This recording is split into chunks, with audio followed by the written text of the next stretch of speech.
Forget everything you think you know about luxury. Forget the penthouses of New York, the villas of Monaco, or the futuristic towers of Dubai.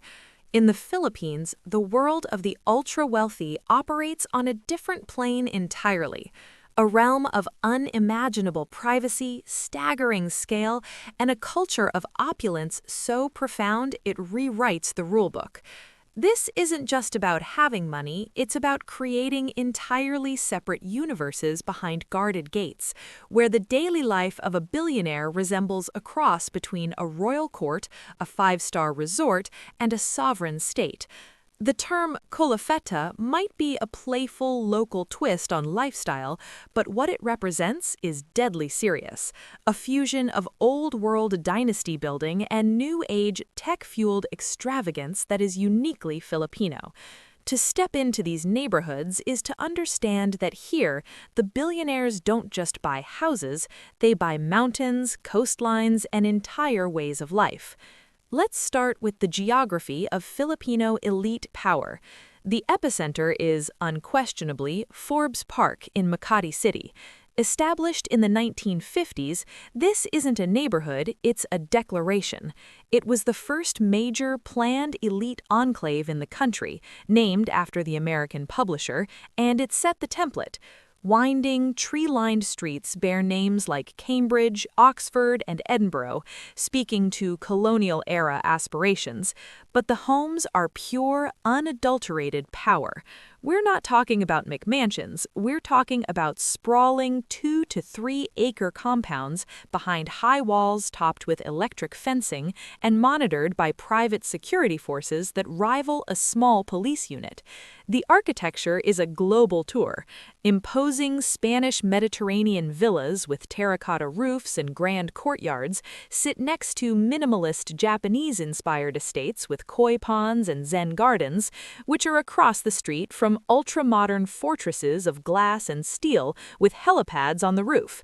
The true cost isn't in the structure, but in the land. In Forbes Park, you pay for the soil, the history, and the unshakable status. It's the old money bedrock of Philippine wealth, home to the families who built empires in sugar, coconut, banking, and real estate, names like Ayala, Zobel, and Lopez.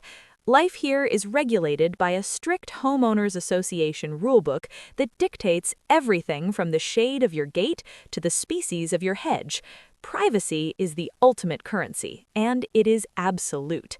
But if Forbes Park is the established kingdom, then Dasmariñas Village in Makati is its slightly more flamboyant princely state. Right next door, Dasma, as it's called, is just as exclusive but often seen as the domain of the newer old money and the more ostentatiously successful. The lots are enormous, the houses are palatial, and the vibe is one of lush, tropical grandeur. Here, the competition is expressed through landscape design. It's a battle of century-old acacia trees, imported palm varieties, and orchid collections that would put a botanical garden to shame. It's common for a compound to have not just a main house, but separate guest villas, a cabana by the Olympic-sized pool, a fully equipped gym, and a staff quarters that looks like a small apartment building. The security is even more pronounced, with checkpoints at every entrance requiring biometric scans or pre-arranged clearance for guests. In Dasma, you don't hear the city, you hear the hum of central air conditioning for the entire property, the gentle cascade of a man-made waterfall, and the distant clip-clap of horses from the private riding club at its heart. This is where you find the tycoons who conquered industries like fast food, retail, and telecommunications. Their wealth is more visible, their cars are more flashy, and their parties are the stuff of society page legend. However, the 21st century has created a new frontier for Filipino billionaires, and its name is McKinley Hill and the rest of Bonifacio Global City, BGC, in Taguig. This is the new money nerve center, though that term is almost laughable given the scale of fortunes involved. BGC is a master-planned, ultra-modern financial district that rose from former military land.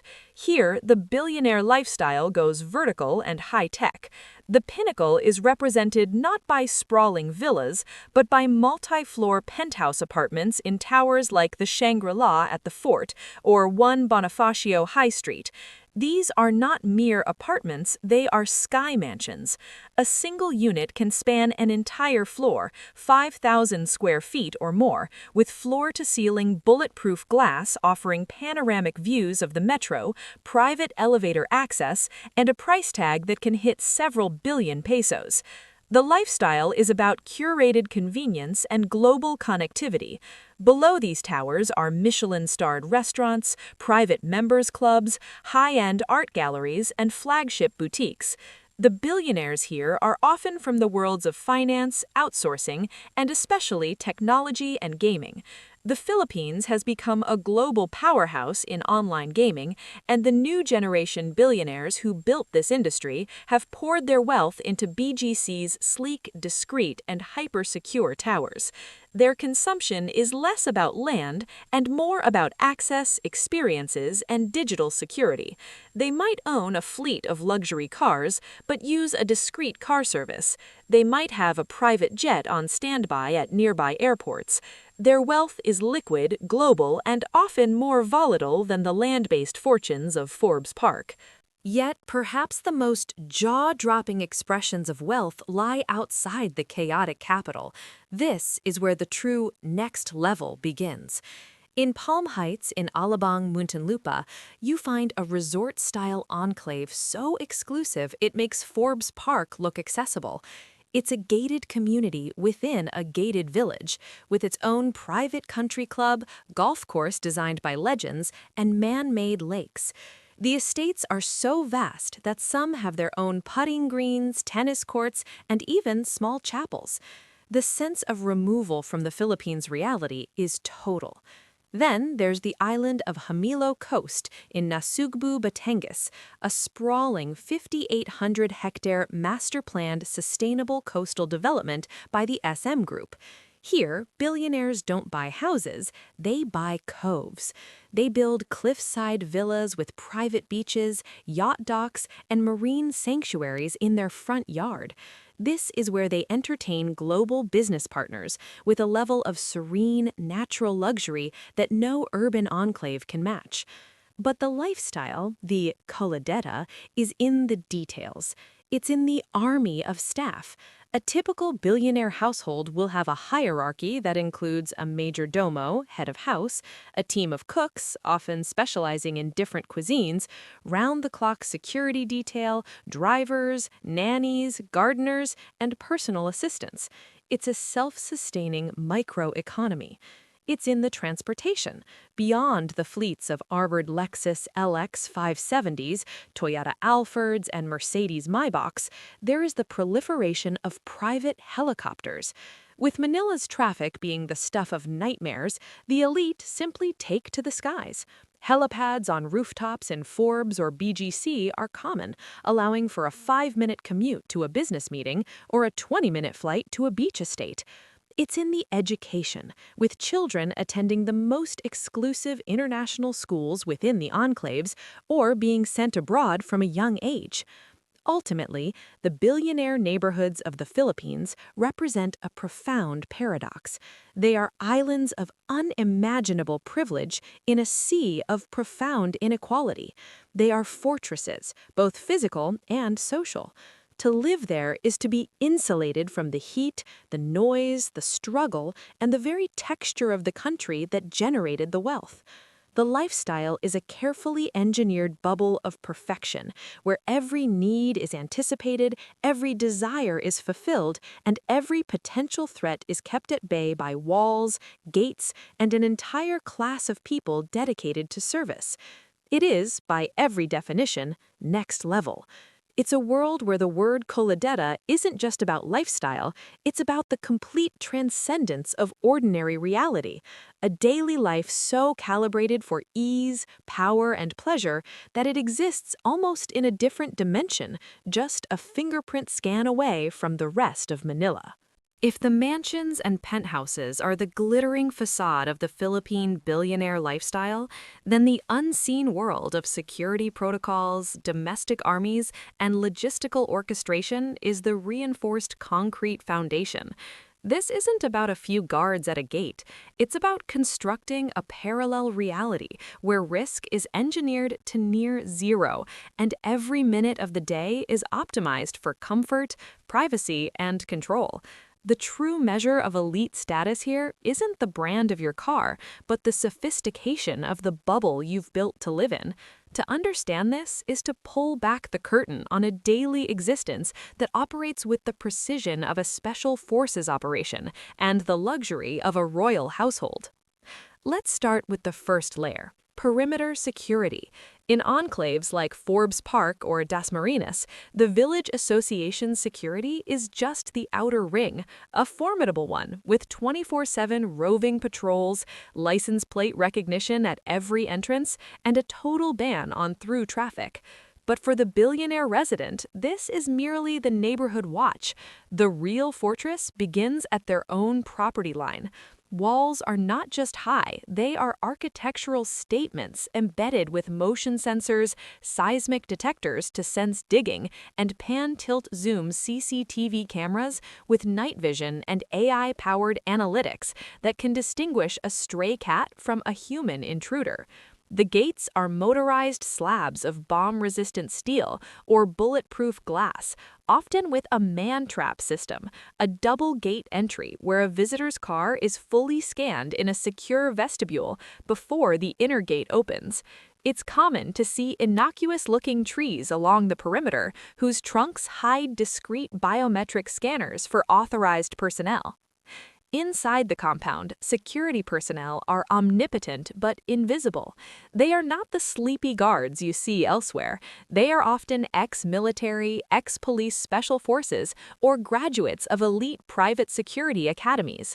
Their command center is a high-tech room within the house, banked with monitors showing every angle of the property, access logs, and even drone feeds. A typical detail operates in shifts, with teams for static posts, gatehouse, main door, close protection for family members on the move, and a quick reaction unit. When the principal, the billionaire, moves, it's a coordinated event. A lead car with advanced security scouts the route. The principal's armored vehicle is followed by a tail car. Communication is via encrypted radios. Their training includes defensive driving, emergency medical response, and cyber threat awareness. The goal is not just to react to threats, but to project such an aura of impenetrability that threats are deterred from even forming. But security is more than just physical. Cyber and digital security is a colossal hidden expense. These families are prime targets for hacking, ransomware, and digital espionage. Their homes have air-gapped, secure networks for sensitive communications. Personal devices are hardened by cybersecurity firms. There are experts on retainer to manage digital footprints, conduct penetration testing on their home systems, and protect against phishing attempts that might target family members or staff. The children's online activities are strictly monitored and filtered. In a country where kidnapping for ransom has been a historical threat, operational security, OPSEC, is a way of life. Family names are rarely used in public, schedules are closely held, social media posts are vetted or non-existent. The second, equally critical pillar is the domestic staff ecosystem. This is where the lifestyle truly functions. We are talking about a small village living within the compound. At the top is the estate manager or mayordomo, often a highly educated professional who acts as CEO of the household. They manage budgets, schedules, staff, maintenance, and all logistics. Reporting to them is a hierarchy. The head chef who plans menus, manages a kitchen team, and often has specialties in different global cuisines to cater to international guests. The head housekeeper who commands a team ensuring every surface gleams. The head gardener who oversees a squad maintaining the landscape as a botanical showpiece. The head chauffeur who manages the fleet of vehicles and driver schedules. Then come the personal attendants. It is common for each adult family member and each child to have a dedicated personal assistant or yaya, nanny or governess, who has been with them for decades. These positions are immense trust. They manage diaries, travel, personal needs, and often become confidants. The staff quarters are not an afterthought. They are fully appointed apartments, sometimes nicer than middle-class homes, with their own kitchenettes, living areas, and amenities. Keeping this machine running smoothly, preventing internal conflicts, ensuring loyalty, and managing the sheer human resource is one of the billionaire's most critical tasks. High staff turnover is seen as a security and stability failure. Thus, these positions are well compensated, with benefits, bonuses, and sometimes educational scholarships for their children, creating a bond of feudal-like loyalty. The third layer is logistics and daily orchestration. A day in the life is a silent ballet. Before the family wakes, the house is prepared. The temperature is set perfectly. The morning papers, local and international, are laid out. Breakfast is prepared to exact preferences. School bags are packed. The cars are warmed up and positioned. Appointments are synchronized across the PA's digital calendars. Groceries don't come from a supermarket. They are sourced from specialized purveyors, organic farms in Tagaytay, seafood flown in from Palawan, artisanal goods from Europe. The house manager places consolidated orders, and deliveries are inspected at the gatehouse before entering. Social and entertainment logistics are another universe. Throwing a dinner party for 50 is not a stressful event. It's a standard operational procedure. Event planners are on standby. Catering is often done in-house by the chef's team, supplemented by specialists, a sushi master, a sommelier. Setup and breakdown are handled by staff. The goal for the hosts is to appear as gracious, relaxed participants in their own event, with no visible effort. Even family vacations are military-style operations. The PA or estate manager will travel ahead to the private island or foreign destination, coordinating with local staff, ensuring the villa is pre-stocked with favorite foods and drinks, and that all security and transport links are seamless. This entire invisible infrastructure serves one ultimate purpose: to eliminate friction. For the billionaire, time and mental bandwidth are the ultimate currencies. Every minute spent worrying about traffic, a malfunctioning appliance, a misplaced item, or a security concern is a minute wasted. The system is designed to absorb all uncertainty and unpredictability of daily life. The result is an existence of surreal smoothness. Desires are anticipated. Problems are solved before they are perceived. The outside world, with its noise, its delays, its inconveniences, and its dangers, ceases to exist. This is the core of the Colafeta. It's not the marble or the chandeliers. It's the profound, expensive, and psychologically profound peace that comes from total insulation. It's the ability to live a life of creative or destructive pursuit, of business empire building or leisurely indulgence, completely untouched by the mundane. It is, in its own way, the most extreme luxury of all. The luxury of existing in a world you have completely designed, controlled, and sanitized, while the vibrant, chaotic, beautiful, and struggling Philippines hums just beyond the silent, impenetrable walls. The art of consumption among the Philippines' billionaire class is a sophisticated, multi-layered performance that transcends mere shopping. It is a language spoken in the dialect of helicopters, haute couture, and high-profile philanthropy, a language designed to communicate power, secure legacy, and reinforce the invisible borders of an exclusive society. To spend money here is not a simple transaction. It is a strategic act, a form of social signaling, and a critical component of empire management. This is where the private world behind the gates meets the public eye, and every choice, from the car one drives to the charity one endows, is a calculated move in a continuous game of social chess. Let's start with the most visible symbol of elite mobility, the private helicopter. In a metropolis like Manila, where traffic congestion is a legendary form of urban torture, the ultimate luxury is not a faster car, but the complete rejection of the road. The helipad, whether perched on the rooftop of a Forbes Park mansion or atop a BGC skyscraper penthouse, is the ultimate status symbol. It represents a literal elevation above the problems of the common man. Companies like Airspan Helicopters have built their entire business model around this need, offering not just charters, but full management services for owned aircraft. A typical billionaire's travel calculus for a meeting might involve a helicopter transfer from his home to a private hangar at Villamore Air Base, where a Learjet or a Gulfstream is waiting for a flight to a factory in Cebu or a mining site in Mindanao. The entire journey happens without ever stepping into a public terminal or sitting in traffic. This isn't just about convenience, it's about the embodiment of a fundamental truth. Time is the only non-renewable resource, and true wealth is measured by the ability to bypass the time sinks that constrain everyone else.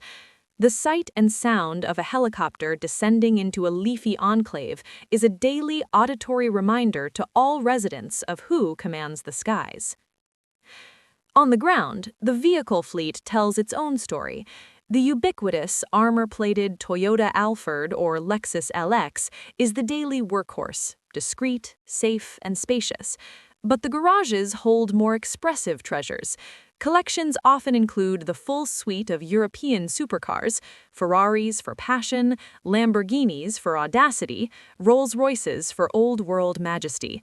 Yet there's a growing trend towards ultra-exclusive, low-production hypercars like the Pagani Huayra or the Koenigsegg Jesko. Securing an allocation for such a machine is itself a mark of global connections and influence. These cars are rarely driven in Manila's chaotic streets. They are trophies, displayed at private events or exercised on closed circuits or overseas trips. More telling than the cars themselves is the support system, a team of in-house mechanics, a relationship with a specialist importation firm that handles all taxes and paperwork discreetly, and a climate-controlled garage that resembles a museum gallery. Fashion and adornment form another critical dialect in this language of wealth. For the women of this circle, dressing is a competitive sport with global stakes. Their relationship with fashion houses is not that of a customer, but of a patron. They don't buy collections, they commission them. It's common for a top European couture house to send a team to Manila for a private showing and fittings in the client's home. A single socialite's preparation for a major ball involves multiple fittings, the coordination of jewelry from a Swiss vault, and the styling by an international image consultant flown in for the event. The jewelers they frequent, Graff, Harry Winston, Cartier High Jewelry, maintain private salons in Makati hotels, open by appointment only. The purchase of an important piece, like a diamond of notable color or size, is a milestone often reported in international trade journals. However, a powerful and distinctively Filipino trend is the deliberate patronage of local couturiers. Wearing a masterpiece by Michael Cinco, Fern Own, or Leslie Mobo to an international event like a Paris gala is a potent statement. It says the wearer is both a global citizen and a proud flag bearer for Filipino talent. This dual identity is crucial. It shows the elite are not mere mimics of Western taste, but curators of a rising national culture. The same philosophy applies to art collecting. While many have walls lined with Picassos and Warhols, the highest social currency is now found in owning defining works of Philippine art. The auction room at Leon Gallery has become a battleground where fortunes are spent to secure a Juan Luna sketch, a Vicente Manansala painting, or a large-scale work by contemporary star Ronald Ventura. These purchases are investments, yes, but they are also very public declarations of cultural literacy and national pride, insulating the buyer from accusations of being a rootless plutocrat. The social calendar revolves around the sacred ritual of the charity gala. These are not humble fundraisers, but spectacular productions held in the ballrooms of five-star hotels or within the manicured gardens of private clubs like the Manila Golf or the Palms Country Club. Diseases, museums, and schools become the pretext for an evening of intense social theater. Tables are sold for 1,000,000 pesos or more. The competition is not merely to donate, but to be seen donating in the most spectacular way. A bidding war during the auction segment for a luxury trip or a piece of jewelry can see prices soar to absurd levels, all for the benefit of the charity and the glory of the winning bidder. The guest list is a meticulously curated document, and being seated at the right table is a clear indicator of one's current social standing. These nights are photographed exhaustively for the society pages. What you wear, who you talk to, and how much you give become permanent parts of your public ledger.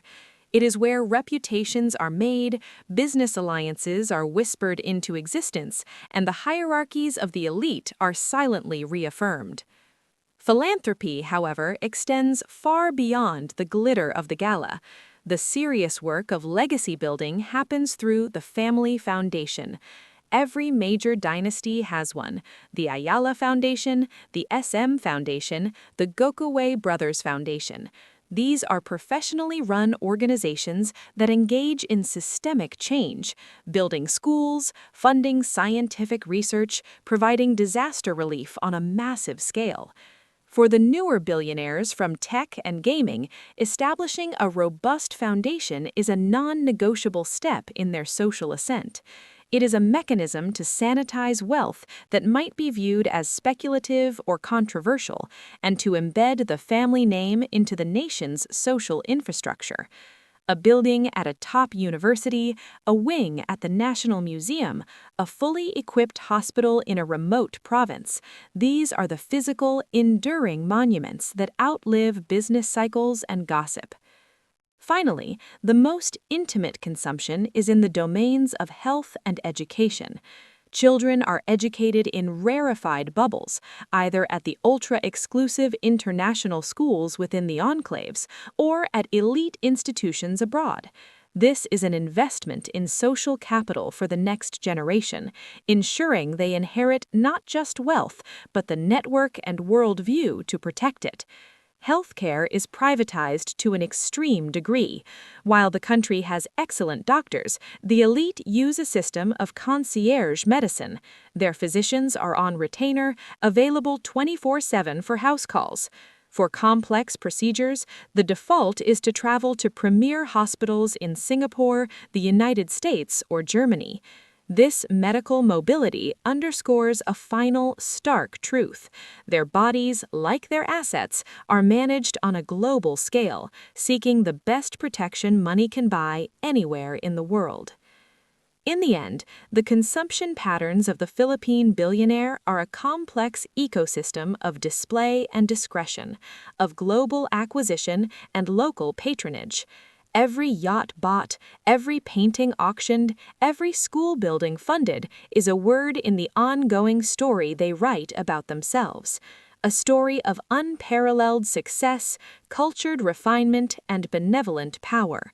It is a relentless, expensive, and meticulously stage-managed performance, where the goal is not just to live well, but to be perceived as the very definition of what living well means. The geography of Filipino ultra-wealth is undergoing a seismic shift. For decades, the map was drawn by surnames etched in sugar plantations, bank vaults, and shopping mall foundations. The Ayalas, the Cs, the Zobels, the Lopezes.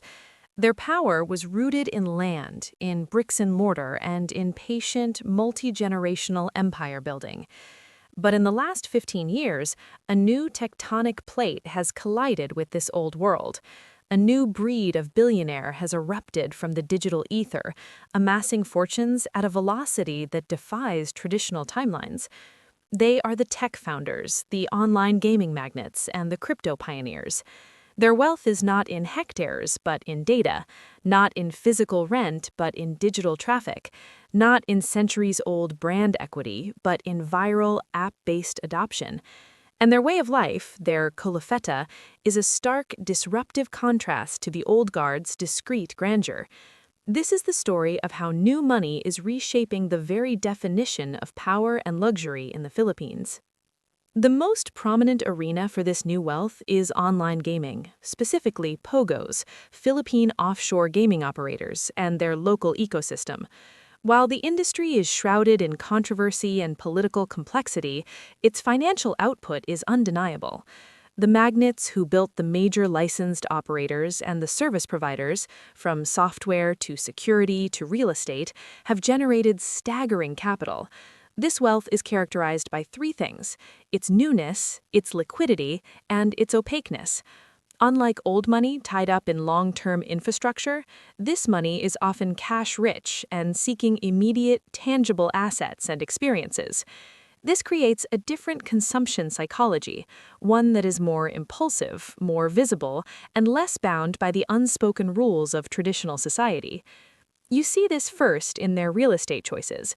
While they may eventually buy into Forbes Park for the status address, their initial and most telling investments are in Bonifacio Global City, BGC, and the ultra-luxury condominium towers of Makati. They favor the brand new, the high-tech, and the secure. They buy not just a penthouse, but multiple full floors across different towers, one for family, one for guests, one as an investment. Developments like the Shang Grand Tower, One Bonifacio High Street, and the Grand Hyatt Manila Residences are filled with these new titans. The aesthetic is global luxury standard: floor-to-ceiling windows, smart home systems by Control 4 or Savant, imported Italian kitchens, and hotel-style amenities. It's a turnkey, instant gratification form of luxury that mirrors the fast-paced digital world they came from.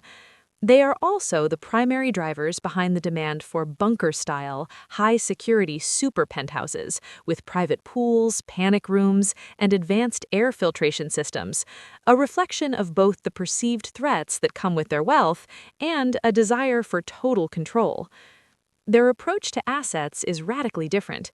The old money buys land and holds it for generations. The new money buys yachts, private jets, and cryptocurrency. The yacht, docked at Manila Bay or Subic, is a floating palace and a mobile venue for high-stakes entertainment. It's not just for leisure, it's a business tool for hosting potential partners and clients in a controlled, impressive environment. Private jet usage is less about avoiding traffic and more about the efficiency of hopping between their operations in Manila, Cebu, and across Asia, Cambodia, Vietnam, where their gaming interests sprawl. Perhaps most telling is their embrace of digital assets. They are major players in cryptocurrency, NFTs, and other blockchain ventures. Their wealth portfolios are hybrid, holding physical gold and Bitcoin, appreciating art, and digital land in the metaverse. This comfort with intangible, volatile value is what most starkly separates them from the land and stock-holding old rich. Socially, they exist in a parallel, overlapping universe. They are both envied and scrutinized by the traditional elite. They fund and attend the same charity galas, but their tables might be louder, their donations more flashy. They are building their own parallel institutions. While the old rich have the Manila Golf Club, the new rich are founding exclusive members-only social clubs and supper clubs within BGC, with extravagant initiation fees and a focus on networking rather than pedigree. Their parties are legendary not for their guest lists in the society pages, but for their scale and secrecy, hosted on yachts, in rented private islands, or within heavily secured villas, featuring international DJs and entertainment that would rival Ibiza. The second major source of new wealth is technology and startups. Figures like the founders of Revolution Pre-Crafted, Robbie Antonio, Kumu, Roland Ross, and Angkas represent a different flavor of new money. Their wealth is tied to valuation, venture capital, and global tech trends. Their lifestyle is more akin to their Silicon Valley counterparts, a focus on experiences over things, though at a Filipino extreme. They might invest in experimental wellness, week-long retreats at fancy Swiss clinics, cutting-edge longevity treatments, or personal mindfulness gurus. Their consumption is often intellectualized. They collect contemporary art that comments on technology, fund indie film productions, or build architecturally significant, Instagram-famous homes designed by global starchitects like Kengo Kuma or Bjarke Ingels. Their power base is their network, connections to Silicon Valley, Singapore, and Shanghai. Their status is validated not by how long their family has been in the social register, but by which global tech conference they keynote, or which international magazine features them as an innovator. This influx of new wealth has created a fascinating clash and fusion of cultures. The old guard views the newcomers with a mix of disdain for their perceived lack of refinement and a pragmatic hunger for their liquid capital. Intermarriages are beginning to bridge the gap, with scions of old families marrying the heirs of gaming empires, blending bloodlines with balance sheets. The newcomers, in turn, often seek the cultural capital and legitimizing veneer that only the established families can provide. They hire historians to trace their genealogies. They become avid collectors of Filipino antiques and old masters, and they eagerly seek board seats on the boards of long-established museums and universities. Ultimately, the rise of the tech and gaming billionaires represents the most dramatic change in the Philippine elite landscape in over a century. They have proven that the pathways to extreme wealth are no longer monopolized by those who control physical resources or colonial-era trading networks. They have injected a dose of hyper-capitalist, digital-age dynamism and volatility into a once static hierarchy. Their Colafeta is faster, flashier, and more globally integrated. They live not in the shadow of ancestral portraits, but in the glow of multiple digital screens tracking their assets across the globe. They are building their own legends in real time, and in doing so, they are forcing the entire ecosystem of Philippine wealth to adapt, evolve, and make room for a new kind of king. The gleaming surface of the Philippine billionaire lifestyle, the yachts, the galas, the impenetrable compounds, casts a long, deep shadow. This shadow falls across the very economic and social fabric of the nation, creating a reality of stark contrasts that defines not just the lives of the rich, but of everyone in the country. To understand the full, unvarnished truth of this Colafeta is to venture into this shadow, to examine the foundations upon which such dizzying heights are built. It's a story of a fragile social contract, of deep-seated anxieties, and of a system that perpetuates itself through a complex mix of generosity, control, and sheer, overwhelming power. The luxury is real, but so is the cost, and that cost is paid daily in the lives of millions. The most immediate and visible shadow is that of radical inequality. The economic numbers are staggering. The combined wealth of the top 50 Filipino billionaires amounts to a significant percentage of the country's entire GDP. This concentration of capital means that the lifestyle within the enclaves isn't just different from the middle class, it exists on a different planetary scale, while outside the gates, a vast portion of the population contends with informal employment, underemployment, and a daily struggle for basic stability. This isn't an abstract statistic, it's a physical reality. The billionaire's drive from his Forbes Park home to his Makati office takes him past sidewalks where urban poor families live under makeshift shelters. The security guards who patrol his estate's perimeter might come from provinces ravaged by poverty, sending home remittances that keep entire villages afloat. This creates a bizarre intimacy of dependence across an unbridgeable economic chasm. The wealthy are served by the poor in the most personal ways, cooking their food, raising their children, driving their cars, creating a dynamic that is both deeply connected and profoundly unequal. This inequality fuels the omnipresent climate of fear and security. The extraordinary wealth on display, set against widespread need, is a potent recipe for crime. The threat is not imagined. The Philippines has a history of high-profile kidnappings for ransom, targeting the wealthy Chinese Filipino and elite communities. While such incidents have decreased due to massive private and public security investments, the fear is genetically coded into the billionaire psyche. This explains the fortress mentality that goes far beyond aesthetics. The walls, the gates, the armed guards, the armored cars, the panic rooms, these are not accessories, they are essential life support systems. This security apparatus creates a self-perpetuating industry. Elite families don't just hire a few guards, they contract entire private security companies that employ battalions of former military and police personnel. These firms provide intelligence, armed escorts, cyber surveillance, and emergency extraction plans.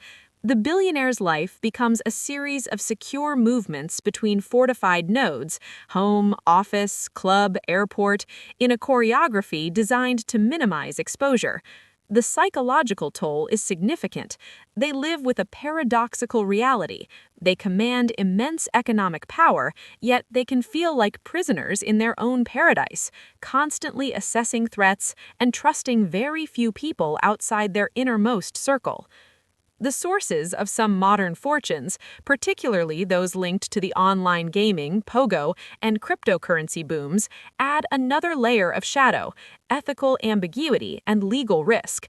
The pogo industry, while a massive generator of revenue and real estate demand, has been embroiled in scandals involving illegal workers, money laundering, ties to organized crime, and tax evasion. For the magnates who built empires in this gray zone, their wealth carries a stigma that lavish philanthropy cannot instantly erase. It is wealth perceived as speculative, volatile, and potentially unclean. This makes them and their assets vulnerable to sudden shifts in political winds or regulatory crackdowns. Their luxury, therefore, can have a contingent, almost temporary feel, a bet on the continued alignment of their interests with those of the political elite. It is wealth that exists in the penumbra of the law, and that shadow follows it everywhere, even into the most sun-drenched penthouse. Then there is the political dimension, which is inseparable from great wealth in the Philippine context. The billionaire class does not merely interact with politics, it is a core pillar of the political system. This influence is exercised through direct kinship. Many political dynasties are themselves business dynasties. Through massive campaign financing, through ownership of major media networks that shape public opinion, and through less visible forms of lobbying. This symbiotic relationship is the ultimate protection racket. It ensures favorable policies, government contracts, protection from aggressive regulatory scrutiny, and a stable environment for business expansion. But this alliance is a double-edged sword. It makes the billionaire's fate inextricably linked to the fortunes of their political patrons. A fallen political ally can mean a cascade of problems: canceled contracts, hostile Senate inquiries, and tax investigations. Their entire ecosystem, the permits for their developments, the licenses for their businesses, the security of their assets, can be jeopardized overnight by a shift in the political landscape. Thus, a significant part of the Colafeta involves constant, expensive, and discreet political investment to maintain the equilibrium that allows their world to exist. Beyond the politics and the crime, there is a profound social and psychological isolation that is the ultimate hidden cost of this life. The children raised in these gilded bubbles experience a Philippines that is entirely curated. Their world is a circuit of international schools, private clubs, overseas holidays, and social events attended only by people from identical backgrounds. Their understanding of their own country is filtered through car windows and the stories of their household staff. This can breed a damaging disconnect, a lack of empathy, a sense of entitlement, and an inability to comprehend the struggles that define the lives of most of their fellow citizens.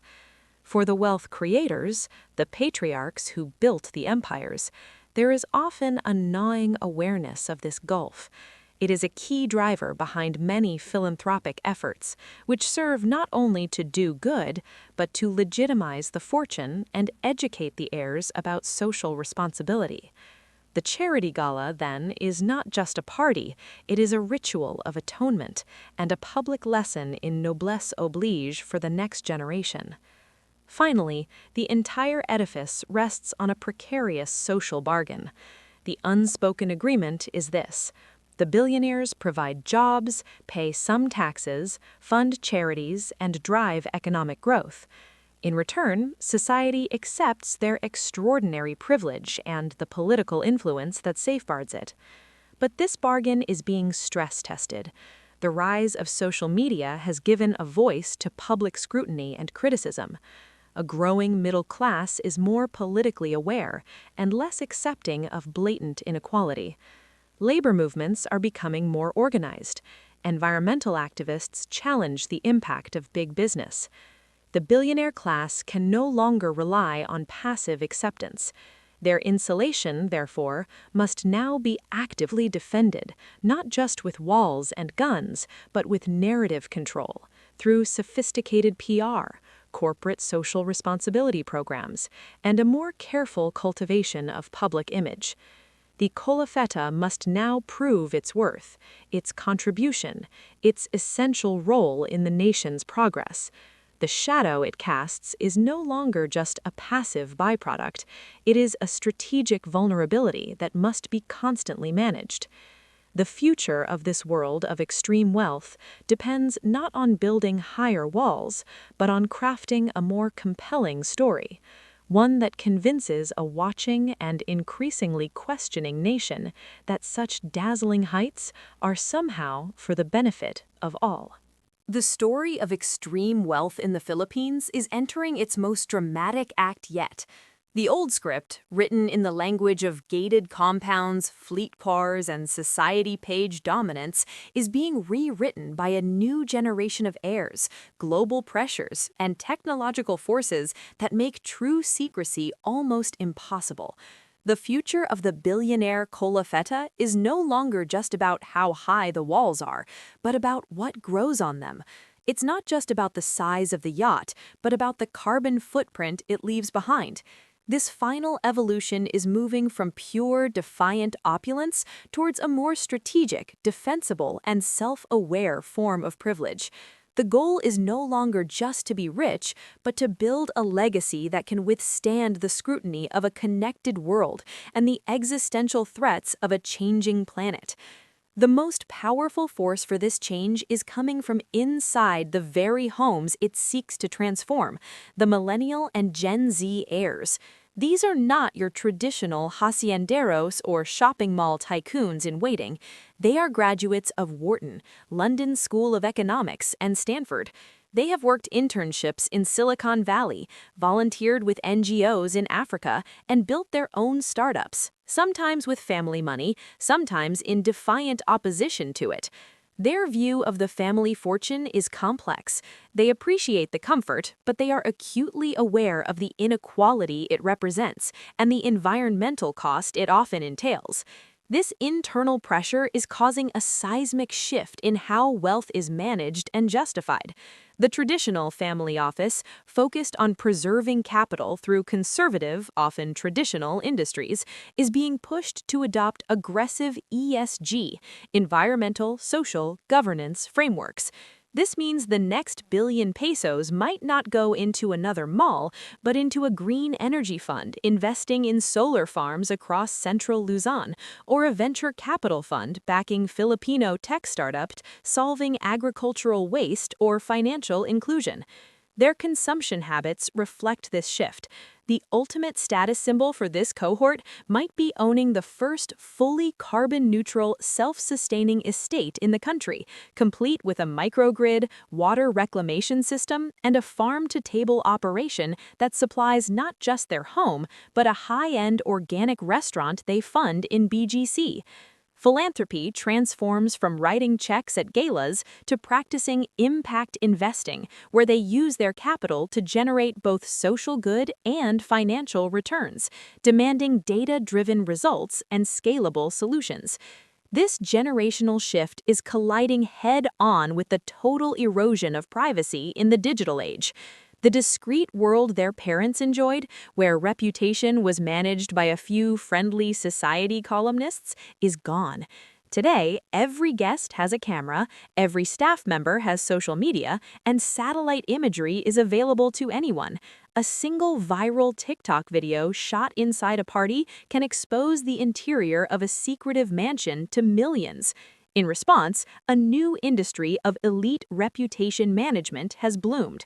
Strategies are twofold. For some, it's deepening the fortress digitally, employing cybersecurity firms to erase digital footprints, using encrypted messaging apps, and creating legal firewalls through complex trusts and offshore holdings. For the more forward-thinking, especially the younger generation, it's about controlled narrative building. They might hire a professional team to manage a polished, minimalist Instagram profile that highlights their work with a marine conservation nonprofit, their visits to indigenous artisan communities, and their patronage of cutting-edge Filipino contemporary art, crafting an image of a thoughtful, culturally engaged, and responsible steward of wealth. The wild parties and extravagant purchases still happen, but they exist in a parallel, airtight, offline universe. The global climate emergency is literally redesigning the blueprint of the billionaire compound. The classic image of a sprawling, air-conditioned villa with massive water-guzzling lawns is becoming a liability, both ecologically and reputationally. The new standard is the resilient and regenerative estate.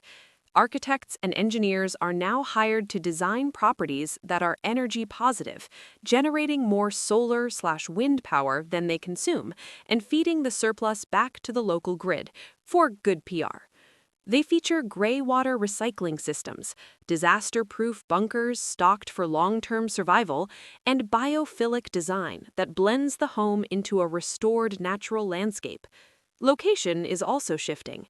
While Makati and BGC remain central for business, the ultimate safe haven is increasingly seen in elevated, master-planned eco-communities like those in Tagaytay, Canlubang, or even purpose-built private islands designed with sustainability and security as core principles. Luxury is being redefined as sovereign resilience, the ultimate ability to thrive independently in a world of growing instability. Furthermore, the nature of elite social status is transforming. For the old guard, the pinnacle was acceptance into the Manila Polo Club or the Casino Español. For the new generation, while these memberships are maintained for networking, real prestige is measured on a global and digital ledger. It's about being listed on the Forbes 30 Under 30 Asia list, speaking on a panel at the Milken Institute Global Conference alongside global financiers, or having their climate tech startup featured in TechCrunch. Their peer group and competition are no longer just the other rich families in the Philippines, but a global cohort of innovators, investors, and influencers. This creates a dual identity. They are local magnets with deep roots, but also players in a borderless arena where success is measured by global recognition and disruptive impact, not just local market dominance. Ultimately, all these changes are driven by the need to renegotiate the social contract. The implicit deal, we provide jobs and charity, you leave us to our privilege, is no longer stable in an age of viral misinformation and growing populist sentiment. The public, armed with smartphones and social media, is a constant auditor. Therefore, the billionaires are moving from passive benefactors to active architects of their own narrative. Corporate social responsibility, CSR, is no longer a side department. It is a core strategic function, often led by a family member. They launch transparent foundations with detailed public reports. They engage with critics through multi-stakeholder dialogues. They fund university chairs in ethics and governance. The goal is to build a vast reservoir of social and reputational capital that acts as a buffer during crises, be it a political scandal, an environmental disaster linked to their business, or a new wave of popular anger over inequality. The future of the Philippine billionaire enclave, therefore, is a fascinating paradox. It will be more open in its story, yet more closed in its actual operations. It will speak the language of sustainability and inclusion while perfecting the science of privacy and security. It will justify its existence not by the grandeur of its excess, but by the intelligence of its impact. The Colafeta of tomorrow is being designed to be indestructible not just by force, but by consent. It is the most ambitious project yet, to craft a form of extreme wealth that can claim with a straight face and backed by data that it is essential, benevolent, and ultimately good for the nation.